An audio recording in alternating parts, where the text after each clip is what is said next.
Alors, je présente maintenant notre conférencier de ce soir. Il s'agit de Édouard Brezin, qui est né en 1938, qui est physicien, professeur de physique à l'université Pierre et Marie Curie et président de l'Académie des sciences. C'est un ancien élève de l'école polytechnique qui a fait une thèse de doctorat de physique théorique, qui a été chercheur en physique théorique à Saclay, professeur de physique à l'école polytechnique, à l'université Pierre et Marie Curie, directeur du département de physique de l'université Pierre et Marie Curie, membre de l'Institut universitaire de France et du laboratoire de physique théorique de l'école normale supérieure, et président du conseil d'administration du CNRS à partir de 1992. Il est depuis 1995 président de l'Académie des sciences. Il est spécialiste de physique théorique et en particulier de théorie quantique des champs et de physique statistique. Je vous signale un ouvrage qu'il a dirigé, Demain la physique, aux éditions Odile Jacob en 2004. Et avant qu'il ne prenne la parole, je tiens à le remercier particulièrement puisque, en collaboration avec Michel Leduc et Sébastien Balibar, il nous a grandement aidé à mettre sur pied cette série de conférences. Je lui donne donc la parole, selon notre coutume, pour une cinquantaine de minutes et même un peu plus. Et puis ensuite, les questions, vos questions suivront. Donc, Édouard Brezin, c'est à vous pour nous parler de physique et mathématiques. Merci.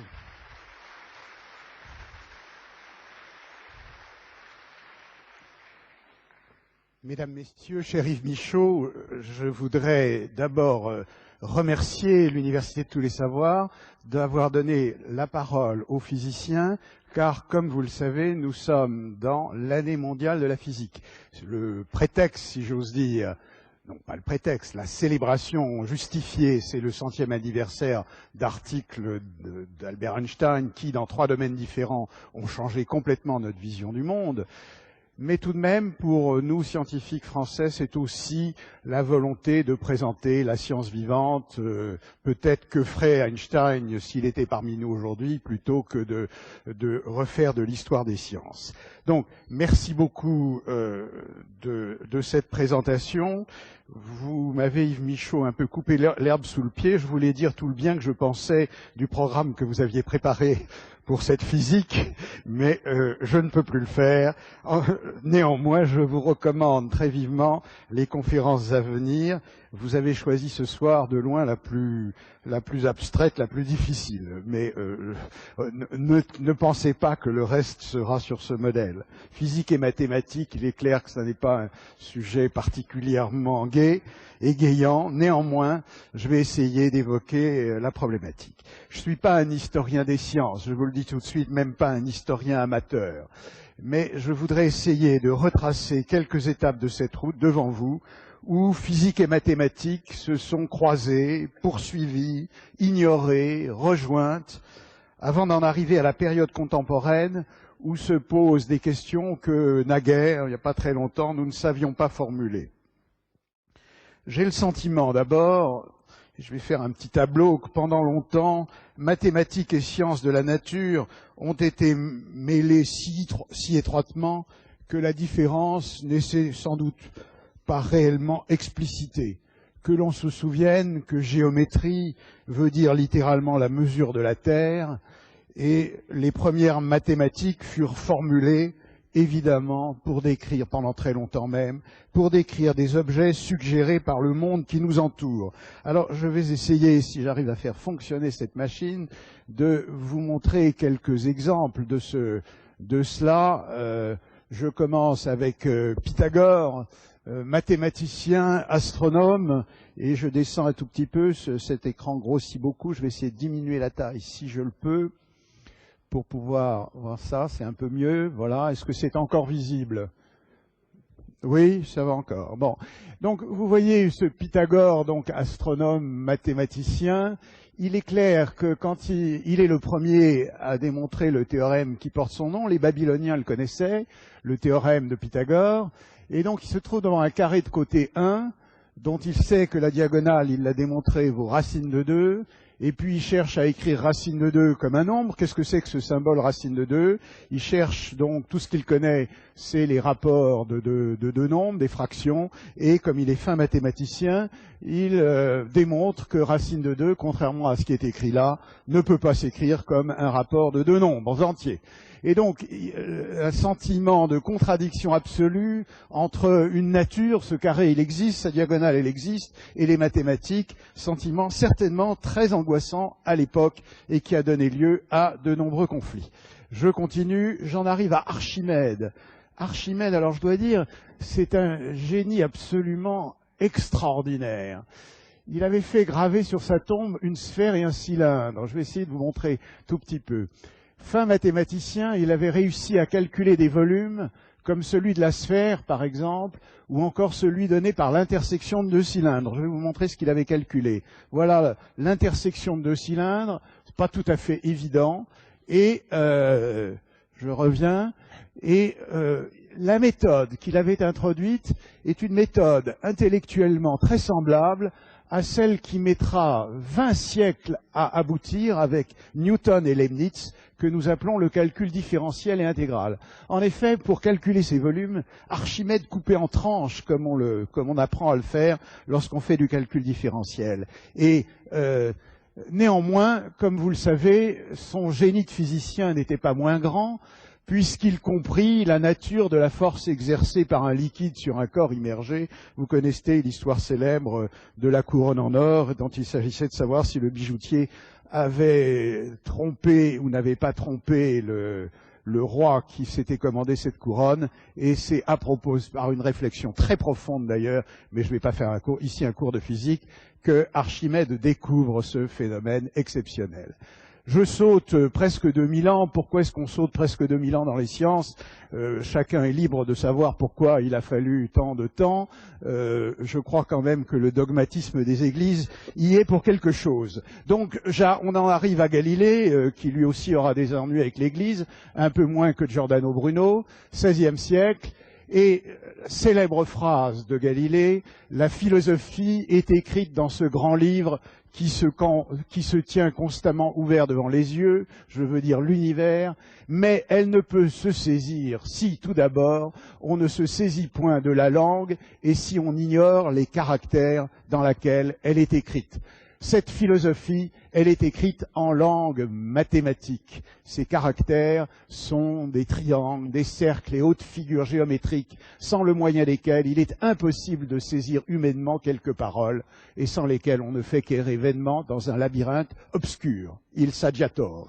C'est un texte remarquable, nous n'avons rien à changer à ce texte. Donc, après cela, après ce Galilée, j'en viens évidemment à la figure de Newton. Newton, lui aussi, mathématicien et physicien. Et si j'évoque ici Newton, c'est non seulement parce qu'il est un très grand homme, mais parce qu'il démontre, il agit par l'une des méthodes de l'interaction de la physique et des mathématiques. Newton comprend les lois de la dynamique, il comprend cette célèbre loi Newton, que la force et la masse que multiplie l'accélération, et à partir de ce moment-là, on rentre dans un paysage déjà assez abstrait, déjà assez difficile comme mathématique, puisque l'accélération, c'est la variation de la vitesse c'est la variation de la position, la force, elle est donnée en fonction de position, donc on trouve immédiatement un problème mathématique qui est que la deuxième variation, ce que les mathématiciens appellent la dérivée seconde de la position, est donnée en fonction de la position. Pour arriver à résoudre cela, Newton invente le calcul différentiel et intégral. Et ayant compris aussi que l'attraction gravitationnelle entre corps est inversement proportionnelle au carré de la distance, Newton en déduit, cette fois-ci ses théorèmes mathématiques, en déduit les lois de Kepler. Et je voudrais quand même les lois de Kepler sur le mouvement des planètes. Vous savez bien ces lois qui disent que les planètes décrivent des ellipses dont le foyer est le Soleil, etc. La déduction des lois de Kepler, à partir des hypothèses précédentes, c'est bien un théorème de mathématiques. Et je disais, ces mathématiques sont ni très simples et intuitives. En d'autres termes, il faut distinguer dans ce problème ce qui est mathématique et ce qui est physique. Ce qui est physique, c'est pourquoi la force, c'est la masse fois l'accélération. Vous savez que Descartes croyait que c'était la masse fois la vitesse. Ce qui est physique, c'est de comprendre pourquoi l'attraction est inversement proportionnelle au carré de la distance entre deux corps massifs et pas le cube ou la puissance 2,1. Ça, c'est la physique. En revanche, admettant ces deux hypothèses, démontrer les lois de Kepler à partir des deux hypothèses, ça, ce sont réellement des mathématiques. Et Newton, évidemment, fait cela. C'était un très grand homme. Autre exemple très extraordinaire des croisements entre mathématiques et physique, avec Joseph Fourier, 19e siècle.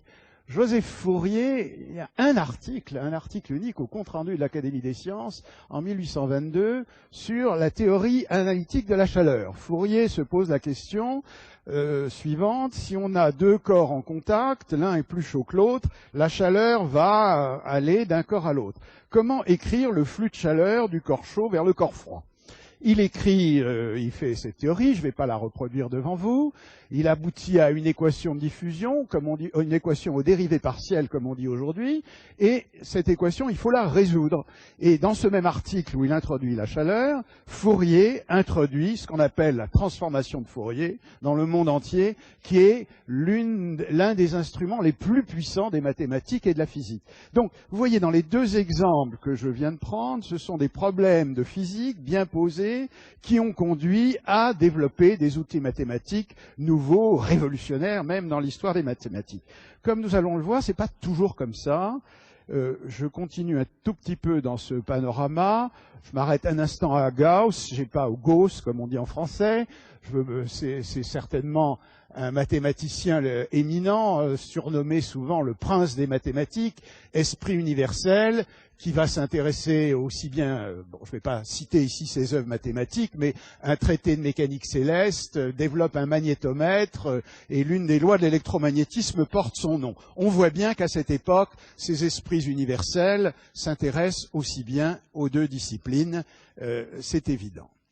Mais si je me rapproche de la période contemporaine, ce qui frappe, c'est que la physique du XXe siècle a souvent fait appel à des mathématiques qui avaient été développées antérieurement et développées pour leur seule beauté et leur richesse intrinsèque, car vous savez que les mathématiques ont une beauté, une logique interne qui conduit les mathématiciens. Il est clair que s'il n'y avait pas les concepts les plus simples qui sont dans les axiomes n'ont rien d'intéressant. Ce qui est intéressant, c'est d'inventer des structures nouvelles qui ne sont pas données a priori dans les axiomes, même si, bien sûr, ils sont cohérents avec elles. Et les deux exemples que je vais prendre sont la relativité générale et la mécanique quantique. Donc, je prends le premier, la relativité générale. Il y a un mathématicien qui précède le travail d'Einstein, qui s'appelle Bernard Riemann, grand mathématicien du XIXe siècle, qui mourra jeune, comme vous le voyez, hélas, qui aurait sans doute beaucoup contribué encore, qui a l'idée de définir la géométrie de l'espace par une métrique, c'est-à-dire quelque chose qui donne la distance entre deux points voisins. Et ceci permet de définir toutes sortes de géométries, des géométries simples, comme la géométrie euclidienne, et bien d'autres. Donc c'est un outil absolument considérable. C'est exactement de cet outil-là qu'a besoin Einstein, c'est le seul pour lequel il n'y a pas besoin de mettre le nom en dessous de la photo, qui comprend que la matière déforme la géométrie de l'espace, la présence de matière va changer la géométrie de l'espace-temps, je devrais dire, et qu'en retour, cette géométrie, c'est ce qui détermine les trajectoires des objets massifs et de la lumière. Donc, les masses déforment la géométrie déformée définit les trajectoires des planètes et de tous les objets du monde. C'est la relativité générale qui utilise, et Einstein va passer beaucoup de temps avec son ami Dessau, vous aurez des conférences sur Einstein, pour comprendre les travaux de Riemann et s'en servir dans sa théorie. Donc, voilà la première partie. J'en viens à la mécanique quantique. La mécanique quantique a deux sources indépendantes. Une tout à fait indépendante des autres, qui est celle de Werner Heisenberg. Heisenberg comprit que la mesure d'une quantité physique modifiait inéluctablement l'état d'un système. Si vous le mesurez, que vous le vouliez ou pas, vous avez changé le système. Et dans ces conditions, il comprend que si vous avez un corps qui bouge, si vous mesurez d'abord sa vitesse et ensuite sa position, ou bien si vous mesurez d'abord sa position et ensuite sa vitesse, vous n'allez pas trouver la même chose. Donc, les résultats des mesures dépendent de l'ordre dans lequel on les fait, et ça, c'est quand même quelque chose, une structure mathématique compliquée. Il ne sait pas très bien comment répondre à cette question, mais il était bon mathématicien et il connaissait les travaux des mathématiciens du XIXe siècle qui avaient défini ce qu'en mathématiques on appelle des matrices, c'est-à-dire des objets qui décrivent les opérations dans l'espace. Par exemple, si vous voulez décrire des rotations d'un objet, un dé comme celui-là, eh bien, les rotations d'un dé, suivant que vous le faites tourner d'abord autour de l'axe des X, puis autour de l'axe des Y, ou bien que vous choisissiez l'ordre inverse, eh bien vous n'allez pas trouver. Prenez un dé et amusez-vous à le faire. Vous verrez que vous n'obtiendrez pas le dé dans la même position. Et tous ceux qui ont quelques années de plus que les plus jeunes et qui ont essayé un Rubik's Cube savent bien à quel point les rotations ne commutent pas entre elles, dépendent de l'ordre dans lequel on est fait. Donc, Heisenberg utilise là des mathématiques préexistantes, en quelque sorte, abstraites, qui avaient été développées abstraitement, mais dont il se rend compte qu'elles sont indispensables. L'autre source, qui doit à De Broglie et à Schrödinger, qui comprend profondément ce que disait De Broglie et ce qu'il fallait faire, Erwin Schrödinger, cet Autrichien qui, lui, avait fui l'Allemagne nazie pour aller, enfin l'Autriche nazie pour aller à Dublin, contrairement à Heisenberg qui a travaillé sur la bombe allemande, heureusement on n'a pas réussi. Schrödinger, lui, comprend que ce qu'on appelle la mécanique ondulatoire, maintenant tout le monde dit mécanique quantique, c'est la même chose, c'est-à-dire que si une particule est en même temps une onde, eh bien une onde qui se propage doit être décrite par une équation d'onde, comme on dit, qui montre les variations spatiales et temporelles de cette onde, et il comprend quelle est l'équation qui la gouverne, mais le formalisme devient extrêmement abstrait. L'état d'un système physique est un vecteur d'un espace abstrait qu'avait introduit au début du XXe siècle le grand mathématicien David Hilbert, espace infini avec une structure complexe au sens des nombres complexes des mathématiciens pour lequel il faut absolument introduire un nombre qui serait la racine de moins 1, qu'on appelle i, qui est donc généralise la notion de nombre. Donc on voit que dans les deux sources de mécanique quantique, on fait appel à des mathématiques très abstraites, qui avaient été inventées pour la propre logique des mathématiques et qui néanmoins sont indispensables pour décrire la physique. Il est clair qu'on ne peut rien faire d'autre. Et donc, ceci conduit un physicien dans un article extrêmement célèbre qui s'appelait Eugène Wigner, qui a eu le prix Nobel pour ses travaux de physique nucléaire, mais qui a beaucoup fait pour la physique théorique du XXe siècle. Il coïncide exactement avec le siècle, ou presque. Un article, alors je traduis, de 1960, qui s'appelle « La déraisonnable efficacité des mathématiques dans les sciences de la nature ». C'est exactement, en gros, une rationalisation de ce que je viens de dire. C'est-à-dire, Wigner s'émerveille de voir que des structures qui paraissaient complètement éthérées, sans rapport avec le monde actuel, qui, contrairement aux géomètres antérieurs, ne sont pas issus d'une réflexion sur le monde ou la nature, néanmoins se trouvent avoir leur place et ô combien dans la description du monde. Et le dernier portrait que je vais évoquer devant vous est celui d'un des grands héros de la physique théorique du XXe siècle, Richard Feynman.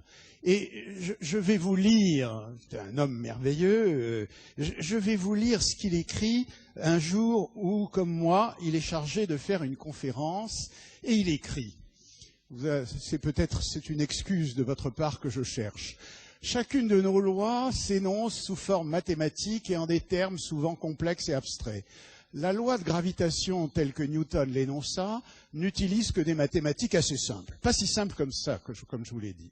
Mais au fur et à mesure que nous avançons, les énoncés deviennent de plus en plus complexes. Pourquoi? Je n'en ai pas la moindre idée.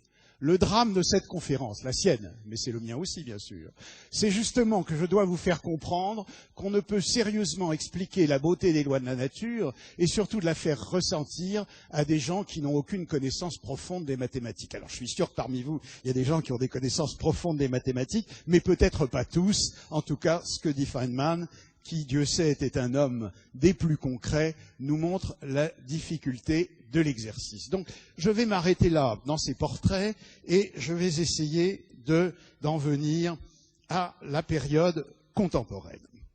La période contemporaine, bon, d'abord, une première différence évidente, mais c'est tellement évident que je n'ai même pas besoin de m'arrêter entre les deux, c'est que la physique a un lien constant.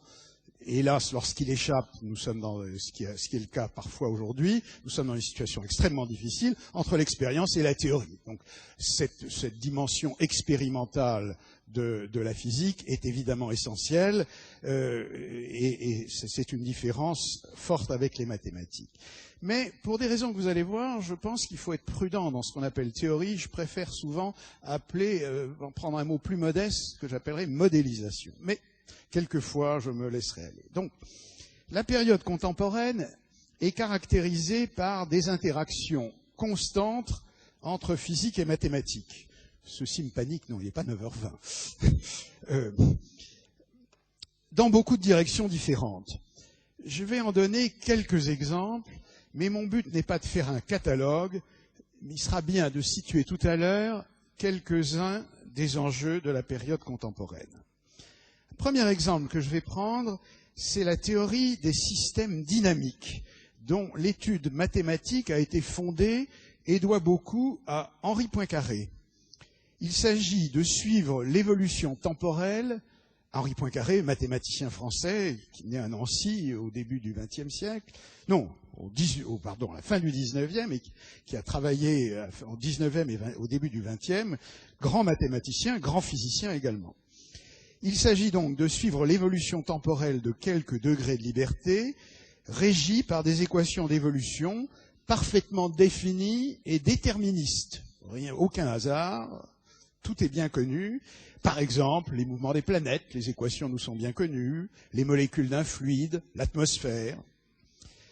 Je vais prendre un exemple d'un tel système dynamique. En voilà un. Ces belles figures qui sont en haut ne font que représenter l'itération. Alors je prends un tout petit peu de mathématiques, mais c'est pas très compliqué. Vous avez un plan, vous partez d'un point de coordonnées x, y, et puis vous en divisez par les transformations élémentaires qui sont là, un point x', y', et puis vous recommencez, vous recommencez, vous recommencez. Voilà un système dynamique des plus simples. Regardez la complexité des trajectoires et de ce qu'on appelle les attracteurs étranges auxquels ils donnent lieu.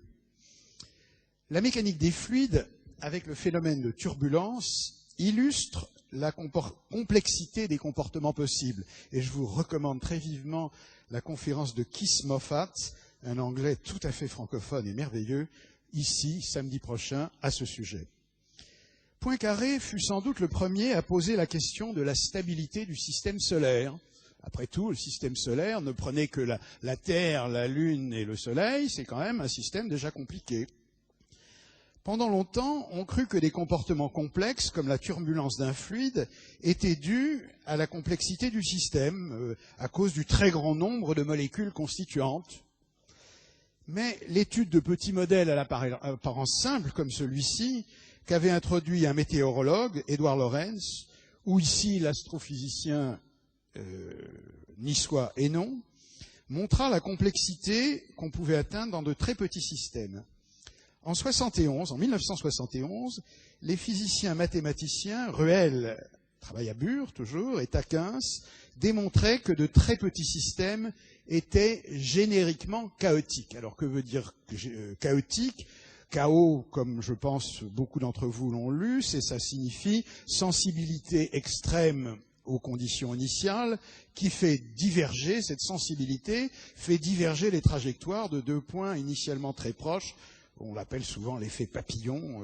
Voilà. Génériquement, ça veut dire presque toujours, sauf si on a choisi le système de manière appropriée.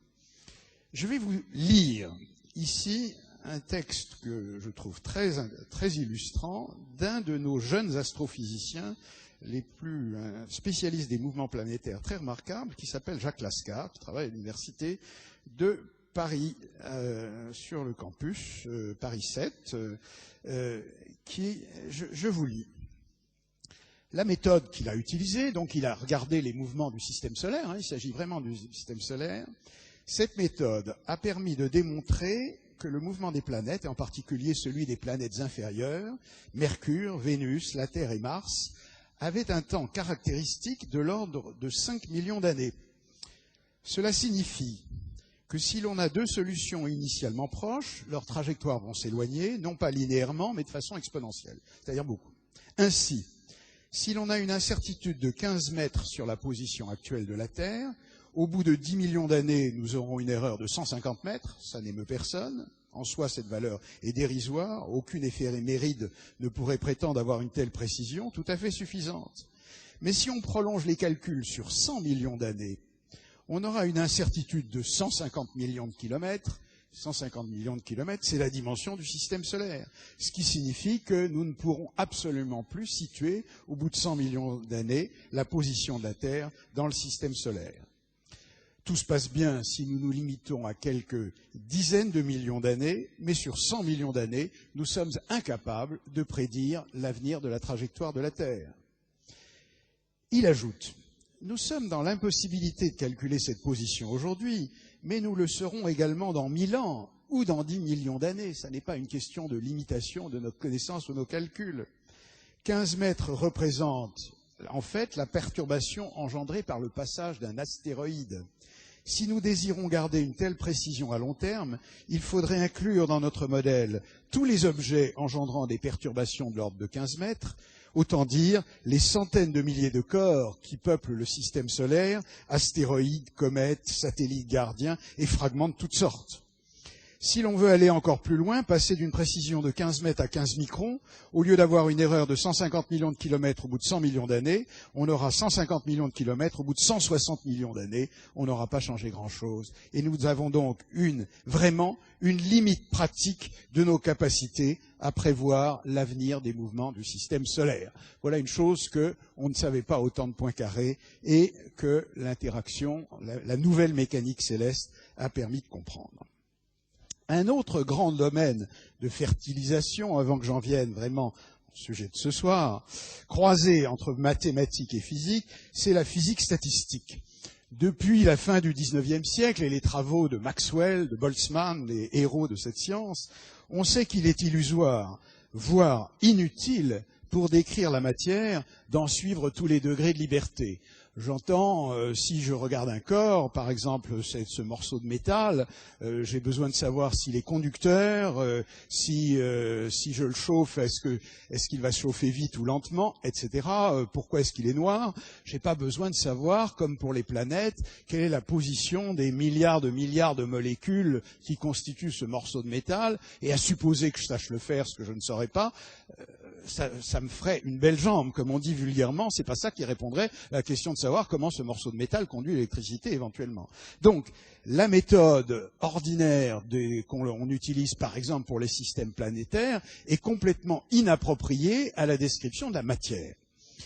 La méthode qui a permis, grâce à Maxwell et Boltzmann et bien d'autres, de comprendre la matière est une méthode a priori paradoxale, c'est une méthode statistique, un peu comme jouer au hasard. On va faire des paris, on va utiliser des probabilités.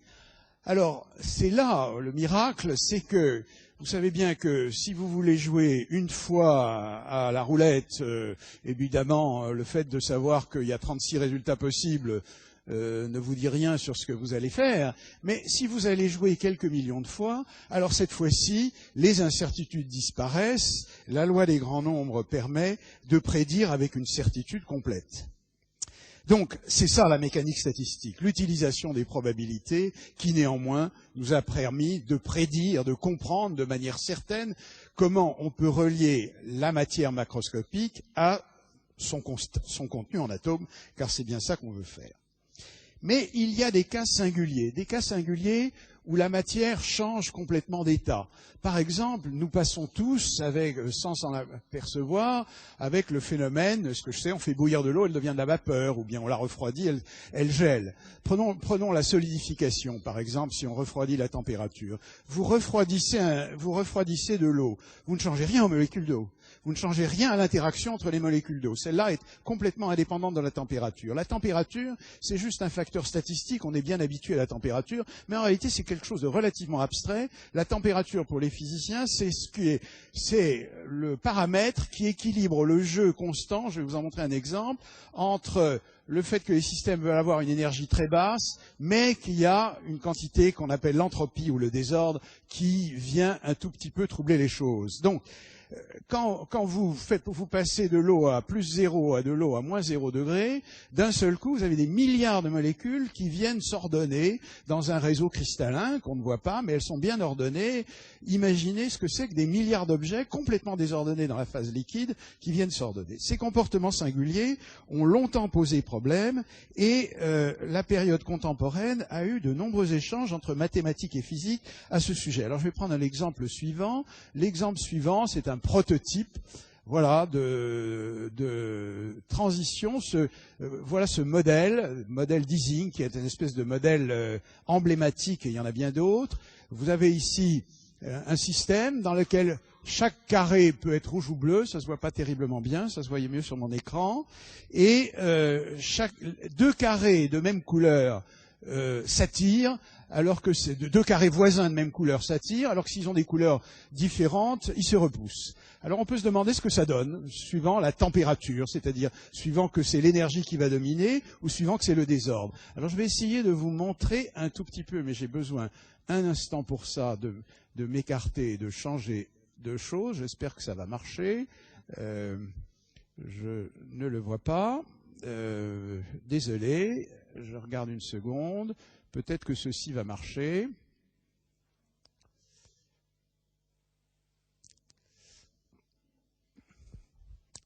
Voilà, oui, alors, voici, sauf que je voudrais pouvoir ici un tout petit peu jouer avec mes manettes de commande. C'est la même chose, les couleurs ont un tout petit peu changé, mais c'est bien la même chose dont il s'agit.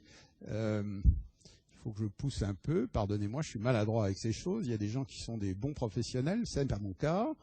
Et je vais essayer, il faut que j'arrive. Voilà, alors, je vais me mettre à haute température, et on va regarder ce qui se passe. Alors, je commence, et vous voyez que le système évolue, les rouges et les verts interagissent, mais que le système reste parfaitement désordonné. C'est l'entropie qui gagne, l'entropie c'est le désordre. À haute température, l'entropie l'emporte. En revanche, si je vais changer la température, je recommence du même point, mais je me mets à basse température, et puis je recommence, voilà. Et vous voyez que cette fois-ci, on n'a rien changé aux règles du jeu, mais de grandes régions s'ordonnent, et je ne vais pas laisser le système évoluer parce que c'est pour longtemps, mais finalement, on aboutit à l'une des couleurs qui va nettement dominer par rapport à l'autre. Alors, ce modèle qui paraît vraiment, c'est un jeu d'enfant, en réalité, le résoudre a été l'un des tours de force, dans ce cas simple, d'un grand physicien mathématicien qui s'appelait Lars Onsager, mais ça a été surtout l'ouverture vers une interaction entre physique et mathématiques qui s'appelle la théorie des systèmes intégrables. Alors, je ne vais pas vous définir ce que c'est, mais voilà un autre exemple dans cette physique statistique d'interaction très riche de nos jours. Je vais en venir donc à mon vrai sujet, qui concerne, je passe sur, il y a d'autres choses. Qu'est-ce que je voulais vous montrer encore? Je voulais vous montrer un autre exemple qui appartient à la même nature de questions, qui sont ces phénomènes de self-similarité qu'on appelle fractal. Voilà un fractal engendré par un processus de diffusion et d'agrégation. Vous avez une particule qui diffuse, comme un mouvement de diffusion, et puis quand elle rencontre cet amas, elle se colle et le système croît. Eh bien, ce système est très simple, il est self-similaire. Ses propriétés ne sont pas comprises encore aujourd'hui, malgré beaucoup d'années d'efforts de mathématiciens, aussi bien que de physiciens. Donc, ceci vous donne un exemple de problème qui se pose, évidemment lié à des problèmes de croissance cristalline et de systèmes qui évoluent. Voilà des exemples, ce ne sont que des exemples que je cherche et je pourrais la multiplier. Je vais en venir maintenant à mon sujet principal qui concerne la physique dite fondamentale, ça ne veut rien dire, mais c'est comme ça qu'on dit, qui sont consacrés aux 4 interactions qui régissent tous les phénomènes naturels. Tous les phénomènes de la nature sont, pour l'instant, on n'a jamais vu de contre-exemple à ce que je dis, l'électromagnétisme, les forces nucléaires faibles ou fortes et les forces gravitationnelles. Et je ne vais pas vous faire un panorama de tout ça, je vais passer quelque temps sur l'électromagnétisme pour illustrer l'état de nos connaissances et les questions que ça pose à l'interaction physique-mathématique. Vous allez les voir, je suis désolé, à un moment, je vais être obligé de vous montrer quelques formules, mais pas beaucoup, rassurez-vous, et je ne sais pas faire autrement. J'espère que si les formules sont incompréhensibles, la problématique, elle, sera claire. Je vais me concentrer sur un problème particulier qu'on appelle dans le jargon le facteur gyromagnétique de l'électron. L'électron, c'est une petite particule constitutive des atomes, chargée négativement. Vous savez qu'un atome, c'est des électrons et puis un tout petit noyau au centre. On sait depuis la mécanique quantique, depuis les années 20, que l'électron possède un spin, et j'ai dessiné ici un électron comme si c'était une orange. En réalité, il ne semble pas avoir de dimension. Néanmoins, il y a une espèce de petit vecteur qui est lié, comme un moment magnétique, comme un aimant. En fait, un électron, c'est un aimant, si vous voulez. C'est-à-dire qu'il a un moment magnétique, un pôle nord, un pôle sud, si vous voulez. Il est le moment magnétique, cette aimantation, est proportionnelle au spin. Dans ces conditions, si vous plongez un électron dans un champ magnétique, il interagit et ça modifie. Vous mettez un atome dans un champ magnétique, ça modifie complètement les niveaux de cet atome. Ça s'appelle l'effet Zeeman. Je passe. L'existence de spin est un effet quantique. Mais, a priori, alors là, je vais changer un instant et c'est là où je vais vous demander votre indulgence. Je vais vous montrer des formules. J'en suis désolé. Je ne sais pas si elles peuvent se lire. Je vais essayer de vous les commenter. Si l'électron était complètement en analogie avec les cas classiques, on s'entendrait à ce que ce moment magnétique, qui est ce... Je le prends à l'envers, ça ne va pas, qui est ce mu, est proportionnel au spin de l'électron. Ici apparaît la charge et la masse.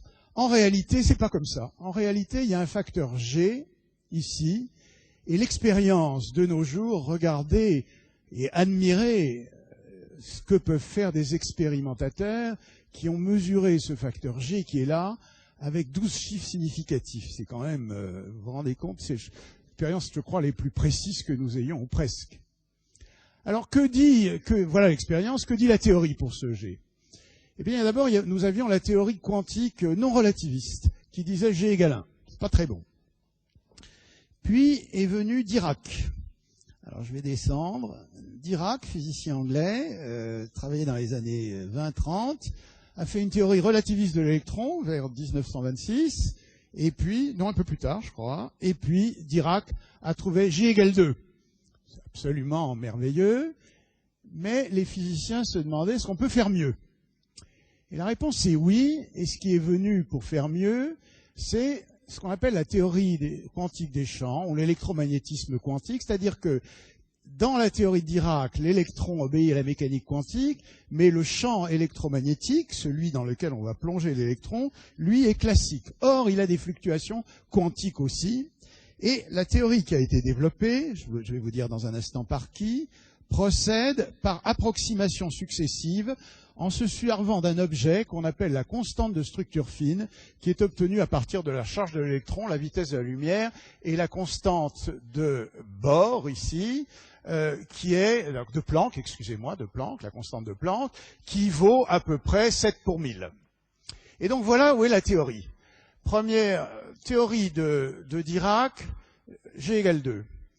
Théorie, le calcul qui est là, où on rajoute 1 sur 137 multiplié par pi, Cette théorie est due à Schwinger, grand physicien, qui, pour ce calcul, et pour le fait que l'on peut calculer encore plus loin, il a fait ce calcul et ensuite il a montré qu'on pouvait aller plus loin, mais pas fait les calculs, a eu le prix Nobel quand même pour partager avec Feynman et un japonais qui avait travaillé tout seul pendant la guerre, mais qui avait fait beaucoup de ces choses, qui s'appelait Tomonaga. Et donc vous voyez, quand on inclut ce premier nombre, eh bien, voilà l'expérience, malheureusement, voilà la théorie. L'expérience est trop loin. Je vais essayer de diminuer ça pour que vous revoyez en même temps. Zoom arrière, ça devrait marcher. C'est-à-dire que cela, vous voyez l'expérience là-haut et la contribution de Schwinger. Vous voyez, on n'est plus très loin. Et puis après, on a rajouté des termes. Je vais vous les montrer. Celui-là, puis celui-là, puis celui-là. On en est là, hein, c'est l'état de l'art.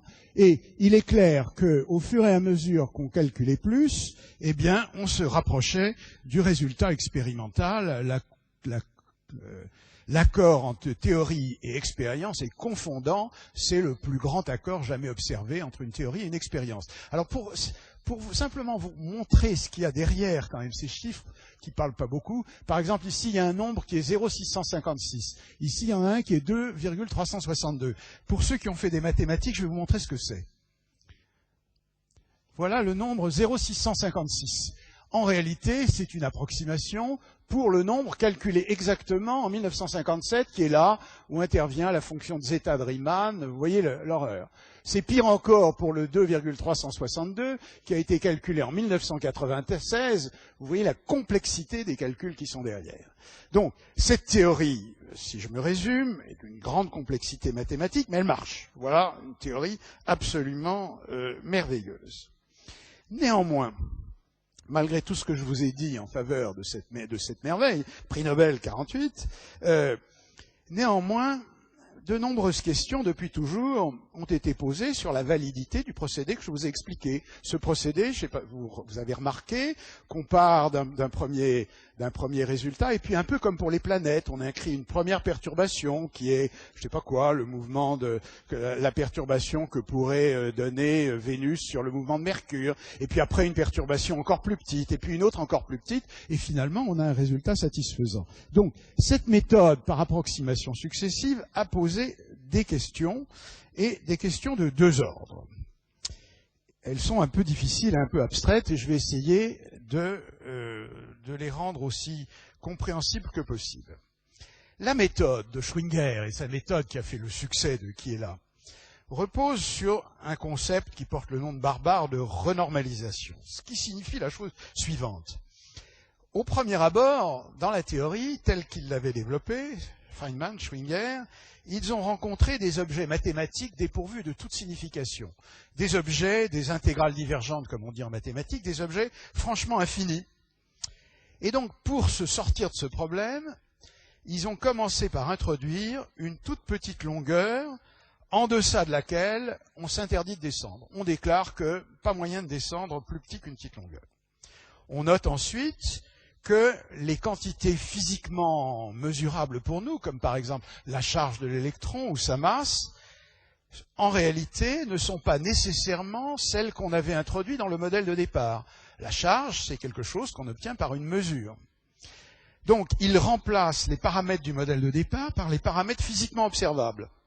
Et ils s'aperçoivent qu'à ce moment-là, on peut s'affranchir de la petite longueur initiale. C'est-à-dire que, a priori, l'électromagnétisme tel qu'il le développe est capable de décrire les phénomènes astronomiques jusqu'aux plus courtes distances. On n'a même pas besoin de longueur fondamentale. Ce processus magnifique, mais que certains continuent à regarder comme un tour de passe-passe génial, est quand même ça qui est à l'origine du prix Nobel. Deuxième type d'interrogation, le calcul utilise, comme je vous l'ai dit, un schéma d'approximation successive. Est-ce qu'il est bien défini? Est-ce que si on poursuit, on obtiendra toujours une valeur encore plus précise et encore plus précise? Les mathématiciens appellent ça, est-ce que le processus est convergent ou bien est-ce qu'il se trouve avoir une validité limitée? Alors on en a discuté pendant longtemps, mais un physicien anglais qui travaillait aux États-Unis, Freeman Dyson, a donné des arguments qui montraient que, vraisemblablement, la précision était limitée. Si on continuait à calculer, eh bien, la série, le terme qu'on allait ajouter, n'allait pas améliorer le résultat. À partir d'un certain moment, les choses allaient empirer. Alors, il est clair que ça n'a aucune influence pratique. En pratique, ceci suffit entièrement. Mais ça posait une question conceptuelle. Finalement, le succès de toute cette méthode repose réellement sur un phénomène, un fait de la nature, qui est ce nombre que j'appelais alpha, qui est ici, en bas. Eh bien, il est petit, pour des raisons que personne ne comprend, il vaut 7 10 puissance moins 3, 7 pour 1000. S'il valait 1 dixième ou 1, eh bien, notre théorie ne marcherait pas, on a de la chance. Donc, nous avons cette chance, et si nous n'avions pas cette chance, la méthode ne serait pas utilisable. À cause de ce caractère non mathématiquement contrôlé, beaucoup de physiciens et des mathématiciens ont cherché à une autre approche, plus constructive, pour s'affranchir de ce processus d'approximation successive. Ils ont donc tenté de transformer cette description de l'électromagnétisme quantique en un théorème. Est-ce que cette théorie, est-ce qu'on peut montrer a priori, avant même de calculer, que cette théorie est apte à décrire tous les phénomènes électromagnétiques, depuis les plus grandes distances jusqu'aux plus petites?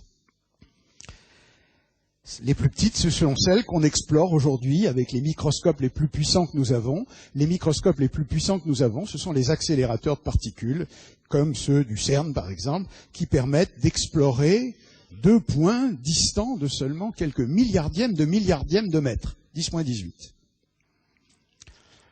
Or, la physique est revenue avec une réponse. Donc voilà, la question qui était posée, c'est est-ce que ceci est une construction ad hoc limitée, ou est-ce que ça peut être un théorème au sens des mathématiques? La physique est revenue avec une réponse très paradoxale, tout à fait surprenante a priori, qui, après beaucoup de résistance initiale, a imposé son point de vue. Jusqu'à présent, les constructions que nous avons connues partaient de la physique macroscopique pour descendre par approximation successive vers l'élémentaire. On partait de la matière, puis de ses molécules, puis des atomes, puis des noyaux, puis les quarks, etc. Ça se répétait. Mais le succès de cette électrodynamique venait de ce qu'a priori on pouvait descendre dans l'infiniment petit sans limite. Or, quand bien même nous ne savons pas aller expérimentalement à des distances plus petites que 10-18 mètres, le milliardième de mètre, nous savons a priori qu'il existe une limitation à cette description. Ça avait été compris même par Planck au début du XXe siècle. Nous savons que, à des distances inférieures à quelque chose comme 10 puissance moins 35 mètres, pardonnez-moi, je ne sais pas le dire en milliardième, notre milliardième, 0 suivi de 35 zéros avant de retrouver un 1, peut-être 34, pardon, avant de retrouver un 1, c'est-à-dire environ 10 puissance 20 fois plus petite que la taille d'un noyau d'atome, on sait que là, il y a une longueur en dessous de laquelle nous ne connaissons pas la physique, dans laquelle il y a des phénomènes liés à la gravitation. Donc, cette limitation à très courte distance a conduit à inverser le phénomène intellectuel et à se dire, mais après tout, ça n'est pas qu'on part de grandes distances pour aller aux petites, nous savons qu'aux petites distances, nous ne connaissons pas la physique, nous ne la comprenons pas. Donc, peut-on partir d'une physique inconnue à très courte distance, et essayer de comprendre ce qui se passe aux échelles où on fait des expériences comme celle du CERN, c'est-à-dire de grandes distances. Et la réponse, venue d'une approche qui porte un nom barbare, groupe de normalisation, a montré 2 choses surprenantes l'une comme l'autre. Quelle que soit la physique à courte distance qui est inconnue, c'est bien la théorie de l'électromagnétisme avec laquelle nous avons fait les calculs qui s'applique. Elle est donc valable non pas parce qu'elle n'a pas de limitation vers l'infiniment petit, comme on le croyait, ce n'est pas le cas, c'était sa justification antérieure des pères fondateurs, mais précisément parce qu'elle est engendrée aux échelles auxquelles nous expérimentons, parce que nous sommes très loin des échelles inconnues. Elle est effective, comme on dit. Si vraiment nous voulions la pousser jusqu'aux distances les plus courtes, nous savons aujourd'hui cette théorie ne serait pas cohérente, même aussi petite soit la valeur de cette constante que j'appelais alpha tout à l'heure. Théorie effective, satisfaisante, mais qui porte sa propre mort. La situation est un peu différente des situations que nous avons connues autrefois dans la physique. La théorie de Newton n'est pas fausse, elle est limitée. Nous savons bien que lorsque les vitesses se rapprochent de la vitesse de la lumière, lorsque les phénomènes en jeu sont des phénomènes de petite distance où il y a des effets quantiques, la théorie de Newton ne s'applique pas. Ce n'est pas pour ça qu'elle n'est pas fausse, mais elle n'a pas de contradiction interne en quelque sorte. La mort de la théorie de Newton qui serait due à la relativité n'est pas dans la théorie de Newton. Alors que la théorie que nous avons là, sans savoir ce qu'il y a au-delà, nous savons qu'elle ne peut pas être prolongée au-delà de ce que nous avons. Donc, elle porte sa propre mort. Face à tout cela, la période contemporaine a cherché à reproduire ce succès qui avait marché pour l'électromagnétisme. Et ça a marché pour les autres, pour la physique nucléaire, pour les interactions nucléaires fortes, faibles et fortes. Nous avons ce qu'on appelle aujourd'hui le modèle standard, magnifique, qui marche très bien, dont on vous parlera au cours de cette série, qui est une théorie superbe, mais qui, comme l'électromagnétisme, est une théorie effective. Il faut donc en venir à la dernière force, et je ne prendrai pas plus de 2 minutes pour ça, la gravitation. À l'échelle classique, non quantique, elle s'applique aux phénomènes astronomiques. Sa version moderne, la théorie de la relativité générale d'Einstein, a été très importante. Elle a donné le jour à la cosmologie et à un univers historicisé. Jusqu'à Einstein, l'univers était sans histoire. Maintenant, nous savons qu'il a une histoire. Et vous en entendrez parler par François Boucher dimanche 19, et plus tard sur la relativité générale, mardi 21, par Nathalie Deruel. C'est une force, cette gravitation, extrêmement ténue. Nous la voyons parce qu'elle est à l'échelle, astronomique. Mais si vous prenez un électron et un proton, ils s'attirent puisqu'ils ont des charges opposées, ils s'attirent parce qu'ils ont des masses. Eh bien, si vous faites le rapport de l'attraction due aux masses, attraction gravitationnelle, à l'attraction due à l'électricité, on trouve un rapport qui est 10-40. La gravitation est 10 puissance moins 40 fois plus petite. Elle est donc extraordinairement faible. Néanmoins, nous savons qu'aux très courtes distances, la gravitation va subir des phénomènes quantiques. Jusqu'à présent, j'ai essayé de dire tout à l'heure que Planck nous avait dit il y a une longueur quand même au-delà de laquelle on ne comprend pas ce qui se passe, ou un temps, et pas moyen de parler de l'histoire de l'univers à moins de 10 puissance moins 43 secondes de ce qu'on appelle le Big Bang. Donc, un autre modèle s'est fait jour dont vous entendrez parler le 25 juin. Ça s'appelle la théorie des cordes, c'est Kostas Bakas qui vous en parlera. C'est une théorie fort spéculative qui n'a pas reçu de confirmation expérimentale à ce jour.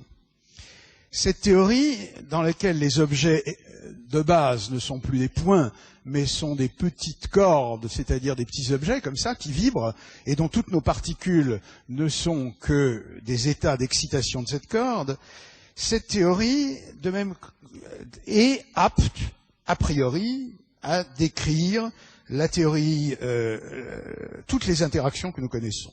Elle ambitionne à le faire, elle en a la possibilité.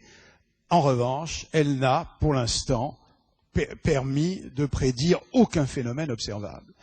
Alors pourquoi est-ce que tant de physiciens dans le monde travaillent sur cette théorie? Eh bien, en gros, parce que c'est la seule porte ouverte. Toutes les autres qui ont été essayées sont fermées, donc les gens travaillent sur ce domaine. Imaginons que cette théorie marche. Et regardons, ce sont mes derniers mots, les questions qu'elle pose.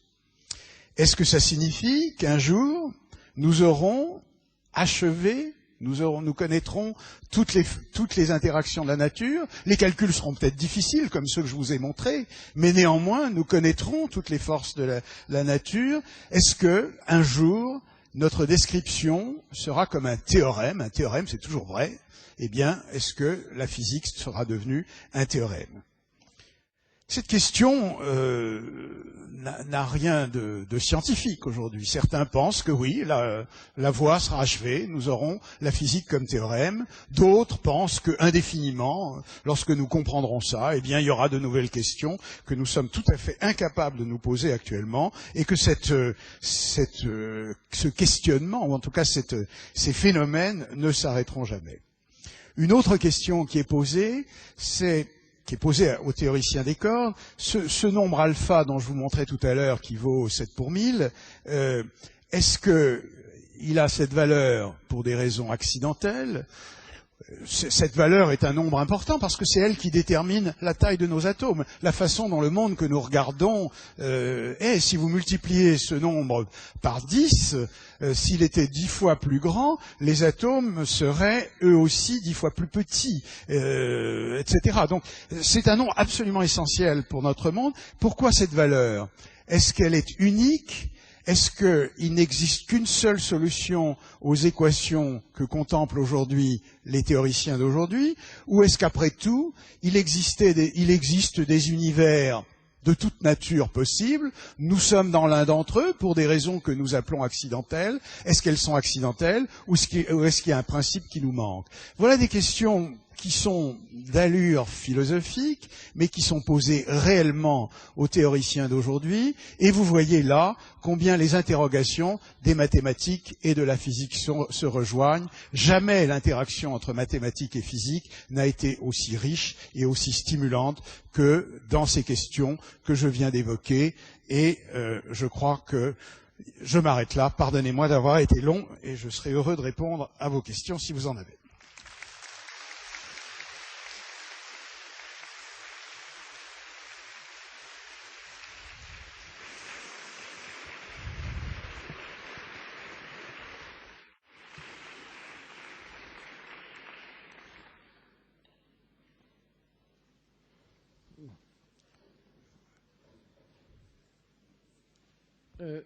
Il y en avait une, non, ici, le monsieur en premier, là.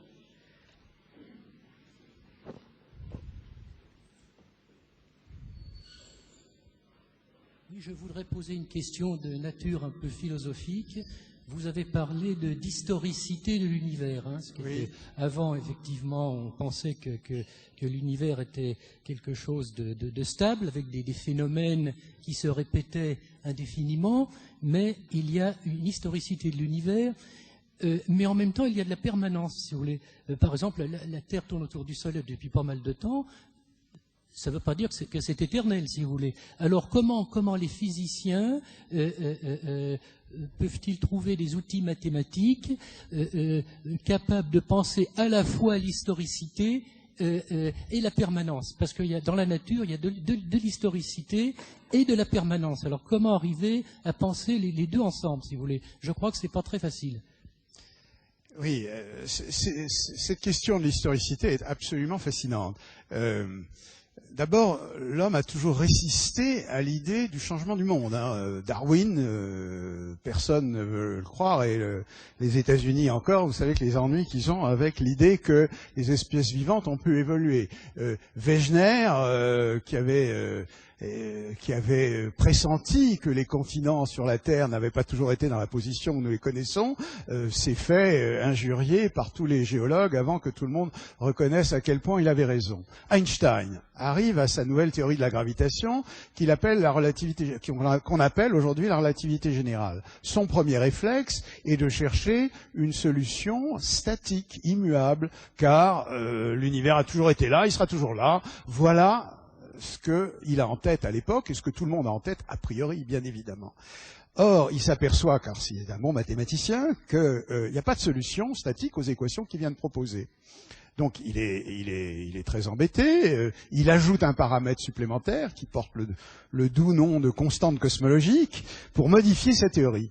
Et quelques années plus tard, en 1921, un astronome américain qui s'appelait Hubble découvre premièrement qu'il existe d'autres galaxies, et puis ces galaxies sont en train de s'éloigner de nous. Et donc que l'univers n'est absolument pas statique comme l'avait cru. Einstein se frotte le front, il écrira, phrase célèbre, j'ai fait la plus grande bêtise de ma vie.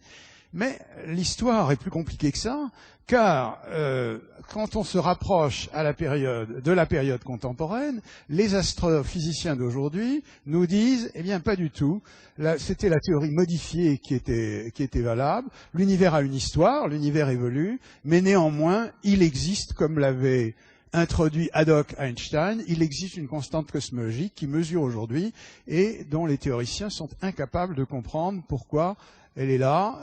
Non, pourquoi elle est si petite? S'ils font un calcul, les calculs les plus simples sont faux de quelque chose comme 10 puissance 120 comme facteur. C'est la plus grosse crise de l'histoire de la physique. Donc voilà, l'univers évolue comme tout le reste. Maintenant, il est clair qu'aux échelles que vous avez vues, qui sont les échelles de millions d'années, il se passe pas grand-chose. Hein. Il faut atteindre ces 150 millions d'années, ces 100 millions d'années dont parle Jacques Lascar, pour que les petites perturbations aient un effet, non pas tant d'ailleurs sur le rayon de l'orbite terrestre, mais sur sa position. La position sera très instable. Cela dit, on ne peut pas affirmer que nous aurons la Lune à jamais. Hein. Peut-être qu'un jour on perdra la Lune, j'en sais rien. Donc, vous voyez ce que nous appelons permanence est lié à nos sens qui ne sont pas vraiment adaptés à des phénomènes de cette nature. Oui, vous avez commencé par une image de Pythagore. Oui. Et j'ai l'impression que Pythagore aussi a dit quelque part que tout était nombre. Et j'ai eu l'impression. Pardon. Je crois que Pythagore a dit quelque part que tout était nombre. Oui. Tout est nombre.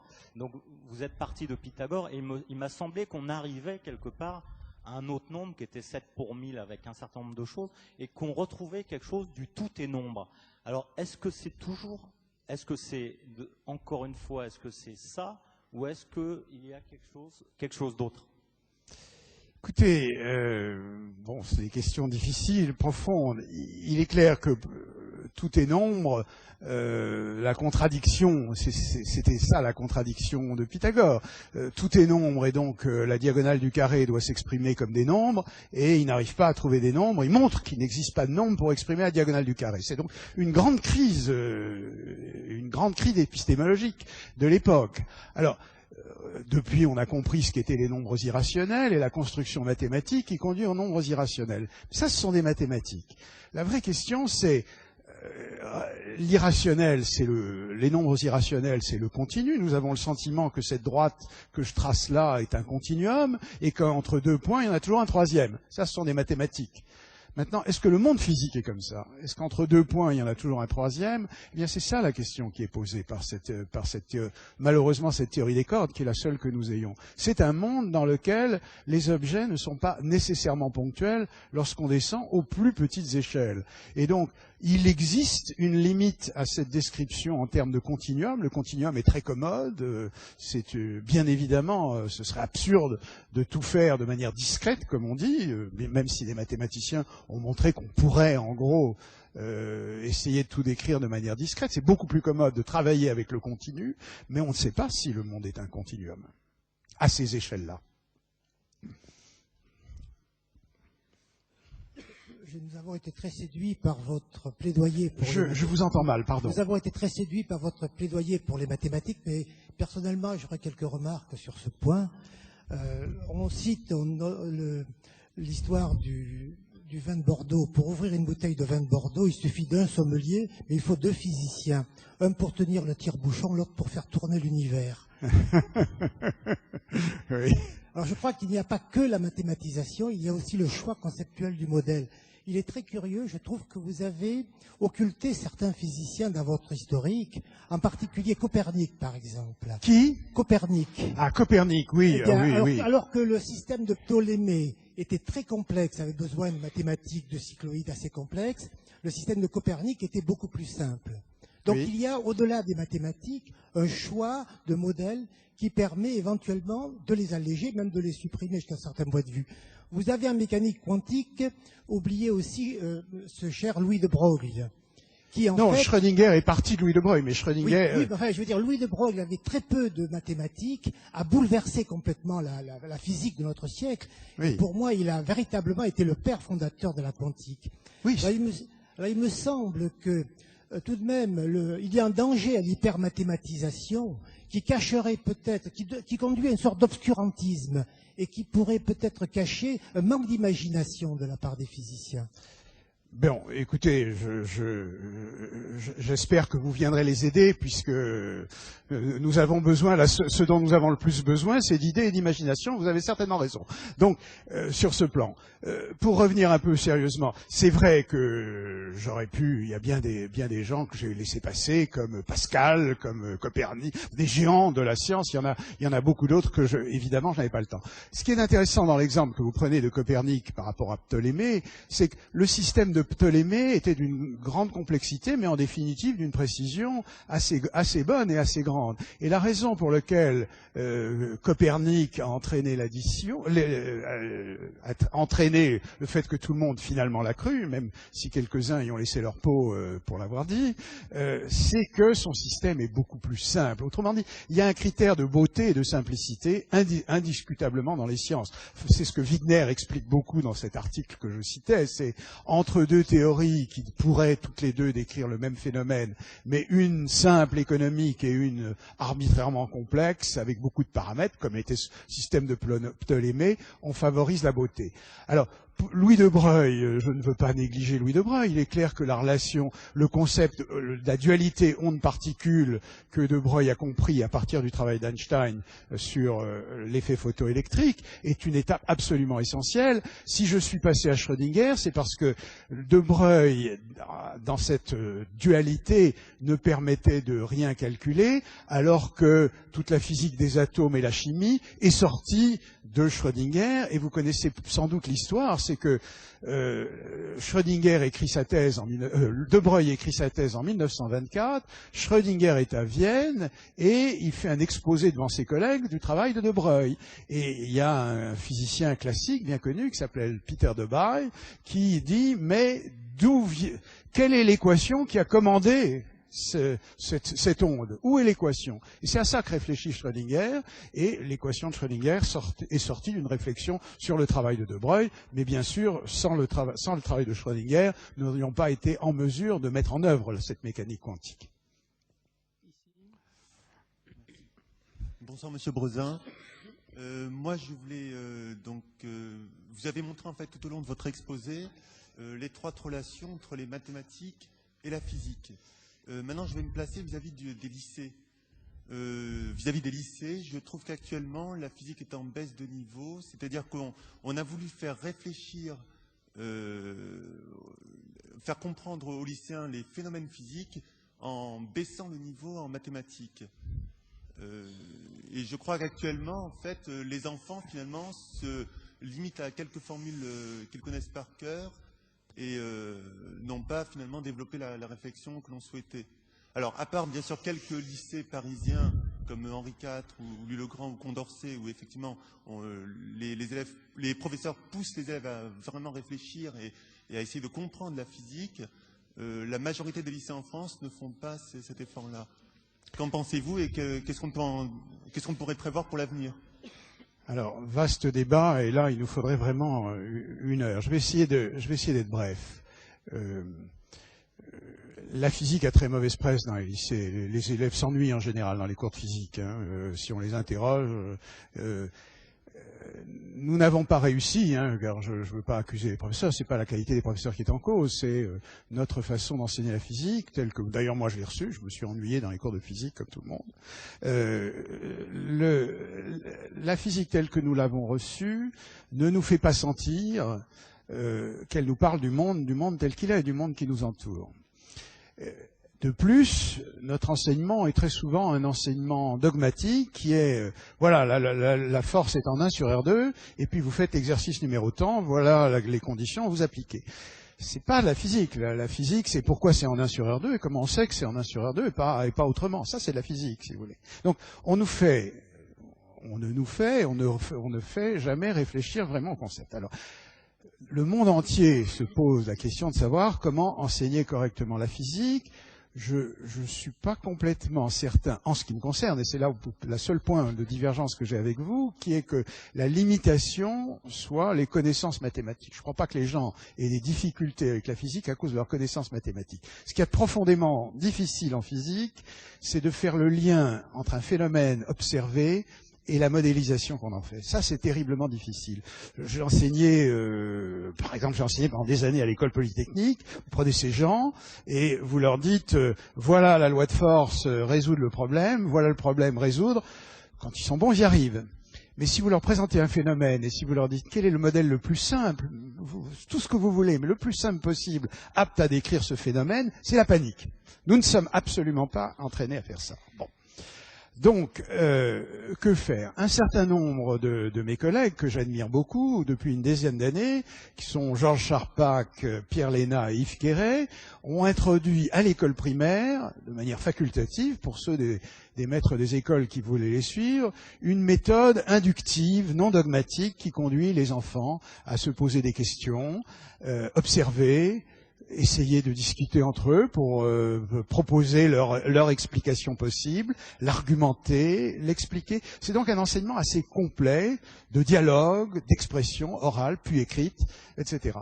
Cette méthode, d'après les échos que j'en ai, qui est maintenant, je crois, adoptée par près de 30% des enseignants du primaire, et qui est maintenant copié, enfin pas copié, qui a été, avec l'accord des fondateurs, qui est utilisé maintenant en Chine, en Amérique du Sud, enfin ils ont un grand succès international. Cette méthode qui s'appelle la main à la pâte, à mon avis, est une méthode très réussie. En revanche, ce qui manque, c'est ce qui, pour l'instant, tout le monde y réfléchit, c'est la sortie de la main à la pâte, et en particulier le collège. Comment, au collège, arriver à transposer et à faire un enseignement des sciences qui ne soit pas dogmatique mais inductif.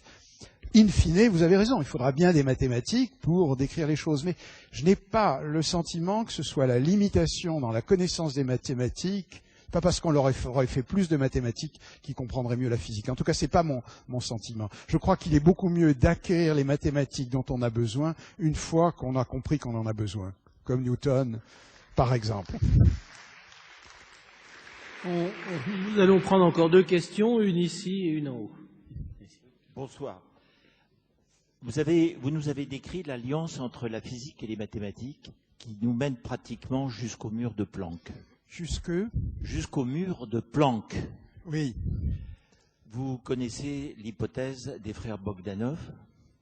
Que se passe-t-il au-delà de ce mur de Planck?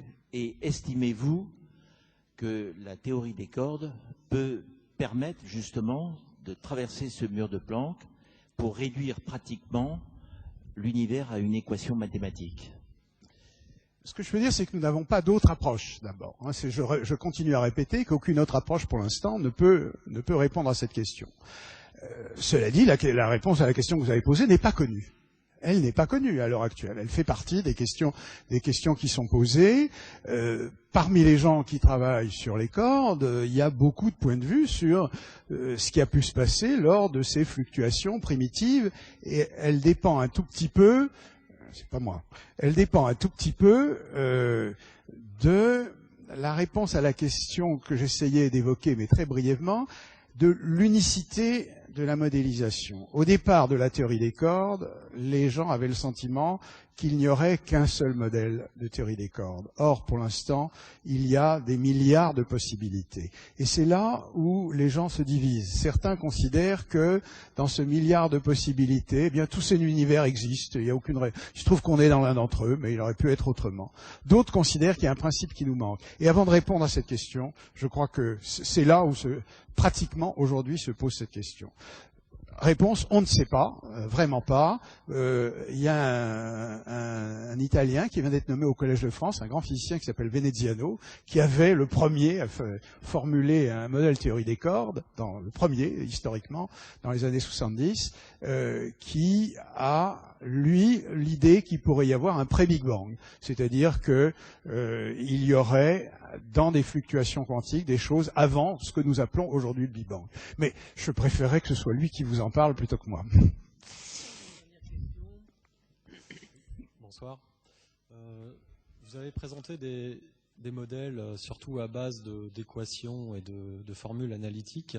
Je voulais savoir ce que vous pensiez des modèles plus inspirés de l'informatique, comme les automates cellulaires, qui ont été poussés par Wolfram, je crois, et qui semblaient être un modèle assez prometteur. Alors, vous avez profondément raison. Je ne sais pas d'où est venue la question, pardonnez-moi, je ne me regarde pas, mais il est vrai qu'à côté de la physique théorique et de la physique expérimentale, depuis maintenant une trentaine d'années, progressivement la physique numérique a pris une place. C'est-à-dire que dans beaucoup de cas, il est extrêmement utile de pouvoir faire des simulations, de s'affranchir de certains paramètres qui sont présents dans la nature pour savoir si les idées qu'on a sont bonnes ou ne sont pas bonnes. Je vais prendre un exemple pour l'illustrer. Si vous voulez savoir le comportement d'un morceau de solide, c'est l'enfer parce que les électrons interagissent entre eux, ils se repoussent, etc. Donc, imaginons que l'on prenne un modèle dans lequel les électrons ne se repoussent pas. Il est clair qu'on ne réalisera pas expérimentalement. Mais on peut faire des simulations numériques à ce moment-là et tester un certain nombre des idées qu'on a.